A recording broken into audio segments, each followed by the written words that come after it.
Kalau kamu punya pergelangan tangan kecil seperti saya, ukuran lingkar saya ini 16 cm pergelangan tangan saya. Dan ini juga saya lihat banyak yang komentar minta rekomendasi smartwatch terbaik untuk pergelangan tangan kecil. Kalau salah pilih atau misalnya salah beli bisa kelihatan kebesaran ya, berat atau nggak nyaman gitu ketika dipakai untuk sehari-hari ataupun yang suka berolahraga ini kurang nyaman sih. Di video ini kita akan bahas beberapa smartwatch terbaik pilihan dari saya pribadi yang udah saya gunakan dan saya bawakan video reviewnya di channel ini. Dari yang harga 500 ribuan sampai yang jutaan. Sekali lagi saya ingatkan ini video khusus untuk kamu yang punya pergelangan tangan kecil ya. Saya punya 3 pilihan smartwatch nih. Yaitu yang pertama adalah Skmei B77. Smartwatch ini udah pernah saya rekomendasikan sebelumnya ya di video-video sebelumnya. Dan kenapa saya bisa pilih smartwatch ini, si Skmei B77 menjadi smartwatch terbaik untuk yang punya pergelangan tangan kecil? Ya karena harganya yang terbilang cukup recommended ya. Di harga 500 ribuan kamu sudah bisa dapat layar AMOLED, built-in GPS juga, desainnya yang terbilang gak terlalu besar banget. Cuma kalau untuk akurasi GPS-nya menurut saya ini ya sesuai dengan harganya sih. Kemudian untuk smartwatch di ratusan ribu, saya pilih Citygunggle GPS Air. Ya ini smartwatch benar-benar imut, mungil. Dia juga sudah built-in GPS dengan bobot yang terbilang ringan banget. Ini nggak nyampe 50 gram sih. Full videonya juga sudah saya pernah buatkan ya. Nanti dicek aja di kolom deskripsi. Smartwatch ini bisa saya rekomendasikan karena terbilang ringan, nyaman ketika digunakan, tidak terlalu besar juga. Dan harganya yang terbilang murah. Lalu yang ketiga ini adalah Aulon Mars Air 4. Sebenarnya smartwatch ini nggak ada GPS ya. Belum built-in GPS.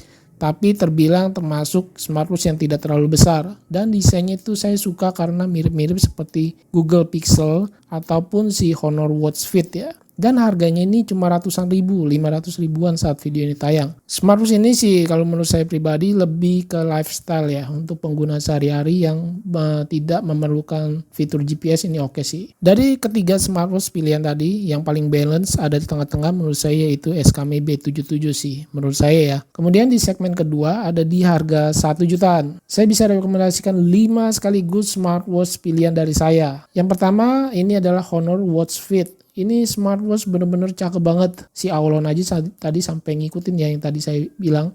Dan dia juga ini desainnya mirip-mirip seperti si Google Pixel. Keren dah. Lalu kedua Huawei Watch Fit. Nah tanpa Pro ya. Kalau yang Pro itu lebih besar, lebih jumbo, lebih besar lah ya. Kalau yang Fit biasa itu lebih pas aja gitu di lengan kita yang kecil. Tidak terlalu besar juga tidak kecil. Kalau terlalu kecil juga menurut saya untuk sebuah smartwatch kurang cakep lah ya. Dan enaknya kalau yang Huawei Watch Fit 4 ini dia desainnya square. Jadi enak untuk melihat rute GPS di smartwatch langsung ya dibandingkan dengan round screen. Kemudian untuk round screen yang desainnya kecil pakai banget. Emang smartwatch ini bukan yang terbaru ya. Ini adalah Garmin FR55. Smartwatch ini cukup murah di harga 1 jutaan, nggak nyampe 1,5 ya. Smartwatch ini dikhususkan benar-benar untuk yang suka lari ya, olahraga lari. GPS-nya terbilang akurat, tapi desainnya ini memang agak sporty dan bulky kalau di pergelangan tangan saya. Untuk stress levelnya saya cukup suka. Ketika saya stres berlebihan, dia bisa mengeluarkan bunyi beep.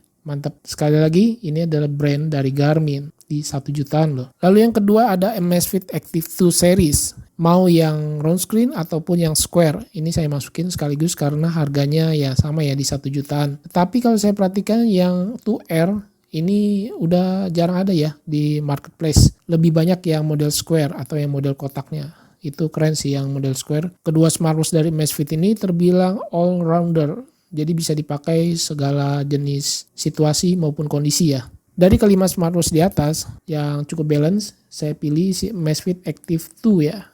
Yang R maupun yang square itu tergantung dari preferensi kalian masing-masing. Kalau yang 2R round screen itu saya pernah jadikan daily driver ya. Untuk kegiatan saya sehari-hari itu saya suka banget. Kemudian pilihan saya di harga 2 jutaan smartwatch ini adalah Garmin FR165. Smartwatch ini terbilang oke banget nih, walaupun memang bukan keluaran terbaru ya. Tetapi untuk desain dan ukurannya nih terbilang kecil, ya nggak terlalu kecil banget sih, tapi pas buat di lengan saya yang kecil. Ini cocok banget nih buat kamu yang pelari serius ya, atau suka olahraga dengan pergelangan tangan kecil. Ini nyaman banget ketika dibawa untuk berolahraga lari ya, ataupun kegiatan outdoor lainnya. Kemudian yang segmen keempat, ini di harga 3-4 juta. Ini udah lumayan tinggi ya harganya ya. Di 3 jutaan saya bisa pilih Coros Space 3 Sayangnya untuk smartwatch ini layarnya belum AMOLED ya. Mungkin bagi yang suka pecinta AMOLED, layarnya berwarna ini kurang cocok. Tetapi enaknya kalau layar seperti ini, ketika dibawa ke outdoor ini bisa terlihat dengan jelas. Jadi bisa lebih irit daya tahan baterai sih, kalau menurut saya pribadi ya, soalnya saya pernah pakai. Dan kalau kamu ingin yang berwarna, touchscreen juga, ya tinggal nambahin aja harganya ya. Bedanya ini sekitar 1 jutaan loh, lumayan. Di Coros Space 4 dia di harga di 4,2 juta deh saat video ini tayang kalau saya cek ya. Coros Space 4 ini lumayan berasa sih upgrade-nya daripada Coros Space 3 karena dia punya layar sudah AMOLED plus performa yang lebih kencang. Coros Space 3 aja menurut saya sih udah cukup oke ya untuk akurasi GPS-nya, build quality-nya. Kemudian di upgrade lagi ke Coros Space 4.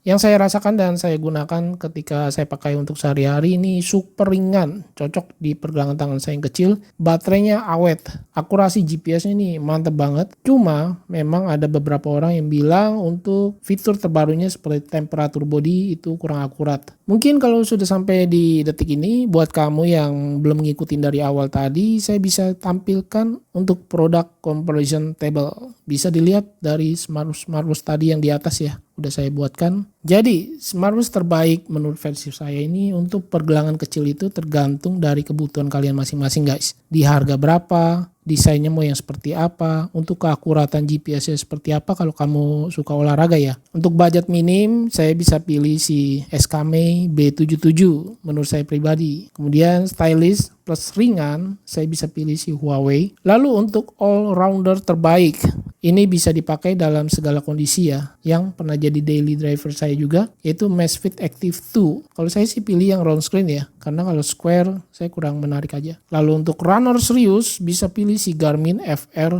165. Ini di harga 2 jutaan. Atau yang mau pro sekalian nih, kalau kamu atlet, ini bisa pilih si Coros Space 4 sekalian ya, yang harganya jauh lebih tinggi, tapi untuk layar sudah AMOLED dan touchscreen. Ya mungkin segini dulu yang bisa saya sampaikan beberapa pilihan smartwatch terbaik untuk pergelangan tangan kecil, terutama yang seperti saya ya, ukuran lingkar 16 cm. Buat teman-teman yang ada masukan, smartwatch terbaik pilihan kalian di 2026 ini atau udah ada yang punya ya, bisa tulis di kolom komentar.